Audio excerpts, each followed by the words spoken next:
the offer. It's a critical part of the process. Make sure your offer that you make on the business is very clear and very concise.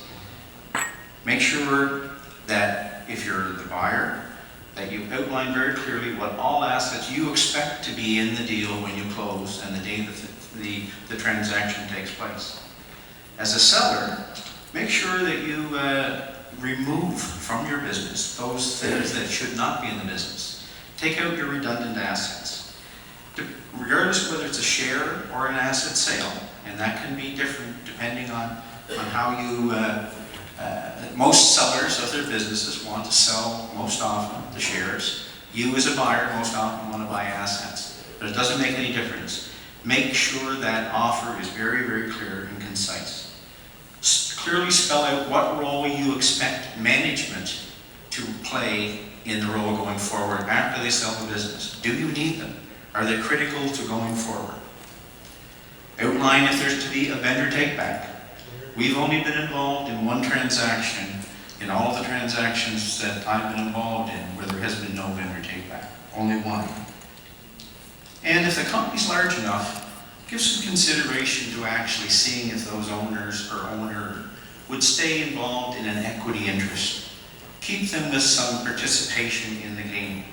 Make sure that the business continues to succeed and does the kinds of things that have made it successful. And that owner, in one case, it's been very, very rewarding. They're staying on for 3 to 5 years. And that allowed them, as being maybe a little younger than we think we should be before we retire, it allowed them an idea of what they were going to do.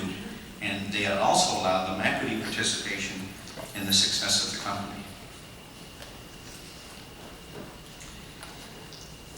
What you also should do in your offer is make sure that you include what you think the opening balance sheet of your new business is going to be. Again, making sure you know exactly what is in the company. As a seller, expect to leave a little working capital in that business, because that's what's giving value to your business and giving it the value that Blake referred about, and getting professional advice as to what your firm is really worth. Most business decisions or selling prices come from the heart, not the head. And everyone's going to have to take it to a banker, and they're going to only want to talk about the head. And does it make sense? Again, clean up your balance sheet. Move any redundant assets as a seller. Any toys you may have in the business, like boats and land and all of those kind of things that sometimes you'll find in there, make sure you remove those before you start the process.